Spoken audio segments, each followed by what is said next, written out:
রিমি প্রতিদিনের মতো বিকেলের দিকে কলেজ লাইব্রেরিতে বসে বই পড়ছিল।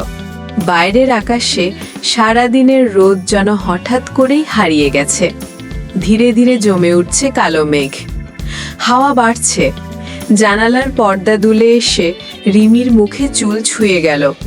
বিরক্ত হয়ে সে চুল সরাতে গিয়েই পাশের টেবিলে বসা ছেলেটির চোখের দিকে তাকিয়ে থমকে গেল। আরিয়ান, একই ডিপার্টমেন্টের ছাত্র। খুব একটা কথা হয় না দুজনের, কেবল ক্লাসে কখনো চোখাচোখি। সে মৃদু হেসে বলল, মেঘের সাথে তোমার চুলও নাচছে। বিকেল গড়িয়ে সন্ধে নামতেই হঠাৎ শুরু হলো প্রথম বৃষ্টি। কলেজের ভেতর সবাই ছুটছে ভিজে যাওয়ার ভয় পেয়ে। রিমি কিন্তু চুপচাপ ছাদে দাঁড়িয়ে বৃষ্টির শব্দ শুনছিল। আরিয়ান ছাতা হাতে ছুটে এলো। তুমি ভিজছো কেন? ঠান্ডা লেগে যাবে। রিমি হেসে বলল, প্রথম বৃষ্টিতে ভেজে আমার প্রতি বছরের রীতি। দুজন একই ছাতার নিচে দাঁড়িয়ে রইল।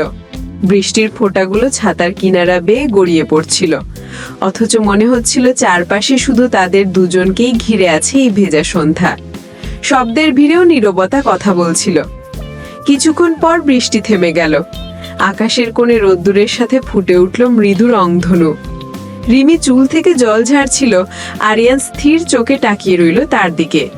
ধীরে ধীরে এগিয়ে এসে আরিয়ান বলল, জানো, অনেকদিন ধরে একটা কথা বলতে চাই, কিন্তু সাহস পাইনি। রিমি অবাক দৃষ্টিতে তাকালো।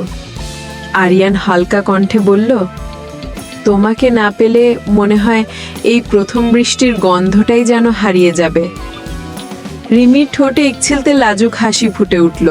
সে কোনো কথা বলল না, শুধু নিঃশব্দে মাথা নিচু করল। সেই মুহূর্তে দূরের আকাশে হালকা বজ্রের আলো ঝলকে উঠল। আরিয়ান এগিয়ে এসে ধীরে ধীরে তার হাত ধরল।